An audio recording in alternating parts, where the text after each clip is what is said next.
యూపీలో మరో దారుణం జరిగింది. హంసఫర్ ఎక్స్ప్రెస్ రైల్లో 11 ఏళ్ల బాలికపై రైల్వే ఉద్యోగి లైంగిక దాడి చేశాడు. అయితే ఈ అఘాయిత్యానికి పాల్పడ్డ నిందితుడు రైల్వే ఉద్యోగి ప్రశాంత్ను తోటి ప్రయాణికులు కొట్టి చంపారు. ఢిల్లీ వెళ్లేందుకు సివాన్లో రైలు ఎక్కింది బీహార్కు చెందిన బాధితురాలి కుటుంబం.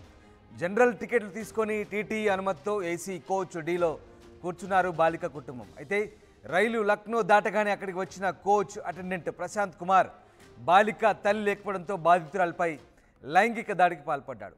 ఏడుస్తూ తల్లికి విషయం చెప్పింది బాలిక. నిందితుడిని చితకబాదిన బాలిక తల్లిదండ్రులు, ఇతర ప్రయాణికులు. ఇక ఆ సందర్భంలో కోచ్ అటెండెంట్కు తీవ్ర గాయాలైనట్టుగా తెలుస్తోంది. కాన్పూర్ ఆసుపత్రికి తరలించేలోపే అప్పటికే ప్రశాంత్ కుమార్ మృతి చెందినట్టుగా గుర్తించారు. ప్రస్తుతం ఈ కేసును లక్నోలోని స్పెషల్ స్టేషన్కు తరలించినట్టుగా తెలుస్తోంది. మొత్తం మీద కదులుతున్న రైలుతోనే ఈ ఘోరం జరిగింది. 11 ఏళ్ల బాలికపై రైల్వే కాంట్రాక్ట్ ఉద్యోగి ఈ అఘాయిత్యానికి పాల్పడ్డట్టు ఆరోపణ రావడంతో అతన్ని తోటి ప్రయాణికులు కొట్టి చంపారు. దీంతో అతడు ప్రాణాలు కోల్పోయిన ఘటన హంసఫర్ ఎక్స్ప్రెస్ రైల్లో జరిగింది. లక్నో కాన్పూర్ మధ్య మంగళవారం రాత్రి ఘటన జరిగినట్టుగా పోలీసులు చెప్తున్నారు. మృతుడిని బీహార్ చెందిన రైల్వే కాంట్రాక్ట్ కార్మికుడు ప్రశాంత్ కుమార్గా గుర్తించారు. ఇక బీహార్లోని సివాన్లో బాధితురాలి కుటుంబంతో పాటు ఈ నిందితుడు రైలు ఎక్కాడు. బాలికకు బెర్త్ ఆఫర్ చేసి ఆమె తల్లి లేని సమయంలో లైంగికంగా వేధించాడు. ఈ విషయాన్ని బాలిక తన తల్లికి చెప్పడంతో ఆమె కుటుంబ సభ్యులకు, ఇతర ప్రయాణికులకు సమాచారం అందించింది. వారంతా తీవ్ర ఆగ్రహంతో నిందితుడిని చితకబాదారు. తర్వాత కాన్పూర్ సెంట్రల్ స్టేషన్లో జీఆర్పీ పోలీసులకు అప్పగించారు. అయితే అప్పటికే ఆయన ఆరోగ్యం విషమించింది. పోలీసులు ఆసుపత్రికి తీసుకెళ్లేలోపే మృతి చెందాడు.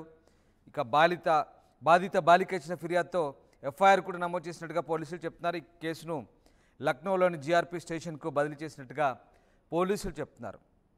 నిందితుడిని పోస్టుమార్టం నిర్వహించి వాళ్ళ కుటుంబ సభ్యులకు అప్పగించామన్నారు పోలీసులు. మొత్తం మీద కదిలే ట్రైన్లో జరుగుతున్నటువంటి ఈ అఘాయిత్యాన్ని సహించని తోటి ప్రయాణికులే ఆ నిందితుడిని కొట్టి చంపారు. అతను రైల్వే శాఖలోని కాంట్రాక్ట్ ఉద్యోగిగా తెలుస్తోంది. బీహార్ చెందిన ప్రశాంత్ కుమార్ ఈ దారుణాన్ని కొడిగట్టాడు. 11 ఏళ్ల బాలికపై ఈ లైంగిక దాడికి పాల్పడంతో ఆ అమ్మాయి కుటుంబ సభ్యులు, బాలిక కుటుంబ సభ్యులు, తోటి ప్రయాణికులు తీవ్ర ఆగ్రహంతో ఊగిపోయారు. చితకబాదారు, ట్రైన్లోనే చితకబాదారు. ఎంతలా చితకబాదారంటే స్టేషన్ వచ్చి పోలీసులకు అప్పగించేలోపే, ఆసుపత్రికి తీసుకెళ్లేలోపే అతను మృతి చెందినట్టుగా నిర్ధారించారంటే వాళ్ళ ఆగ్రహం ఏ రకంగా కట్టలు తెంచుకుందో ఒకసారి అర్థం చేసుకోవచ్చు. యూపీలో తరచుగా ఇలాంటి ఘటనలు జరుగుతుంటాయి. యూపీ రైళ్లు ఎక్కాలంటేనే భయంతో వణికిపోతుంటారు. మన సౌత్ ఇండియా నుంచి వెళ్ళే వాళ్ళు కూడా బీహార్, యూపీకి ట్రైన్లో ప్రయాణించాలంటే భయానికి గురవుతుంటారు. దోపిడీ దొంగలు, ఇలాంటి లైంగిక దాడులు యూపీలో సర్వసాధారణంగా ఉంటాయి. ఈ నేపథ్యంలో తాజాగా జరిగిన ఈ ఘటన సంచలనం రేపుతోంది. హంసఫర్ ఎక్స్ప్రెస్ రైల్లో ఈ ఘటన జరిగింది. బీహార్ సివాన్ నుంచి ఆ నిందితుడు, ఆ బాలిక తల్లిదండ్రులు ఒకే స్టేషన్లో ఎక్కారు. మార్గమధ్యంలో కాన్పూర్, లక్నో మధ్యలో ఈ ఘటన జరిగినట్టుగా తెలుస్తుంది. బాలిక తల్లి లేని సమయం చూసి ఆ నిందితుడు ఆమెను లైంగికంగా వేధించాడు. బాలిక తల్లి రాగానే ఏడుస్తూ విషయం చెప్పగానే ఆమె కుటుంబ సభ్యులకు సమాచారం ఇచ్చింది. సమాచారం ఇవ్వడంతో వెంటనే వాళ్ళంతా కూడా తోటి ప్రయాణికులతో కలిసి ఆ నిందితుడిని చితకబాదారు. ఆ నిందితుడు ఇక పూర్తిగా స్పృహ తప్పాడు. అప్పటికే రైల్వే పోలీసులకు అప్పగించడంతో ఆసుపత్రికి తీసుకెళ్లేలోపే మృతి చెందినట్టుగా నిర్ధారించారు. ప్రస్తుతం కేసును లక్నోలోని ప్రత్యేక జీఆర్పీ పోలీసు విభాగం దర్యాప్తు చేస్తోంది.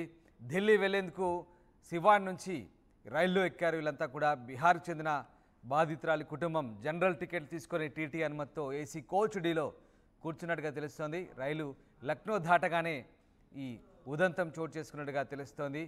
అయితే మొత్తం మీద ఈ ఘటనలో నిందితుడిని అయితే కొట్టి చంపారు.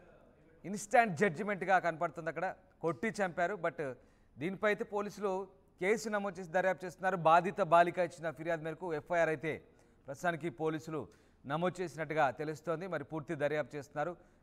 నిందితుడి మృతదేహాన్ని వారి కుటుంబ సభ్యులకు కూడా అప్పగించినట్టుగా తెలుస్తుంది పోస్టుమార్టం పూర్తి చేసిన తర్వాత. అయితే రైళ్లలో ఇలాంటి ప్రమాదాలు జరగకుండా తగు చర్యలు తీసుకుంటామని జీఆర్పీ పోలీసులు, రైల్వే అధికారులు అయితే చెప్తున్నారు. మొత్తం మీద ఈ ఘటన సంచలనం రేపు.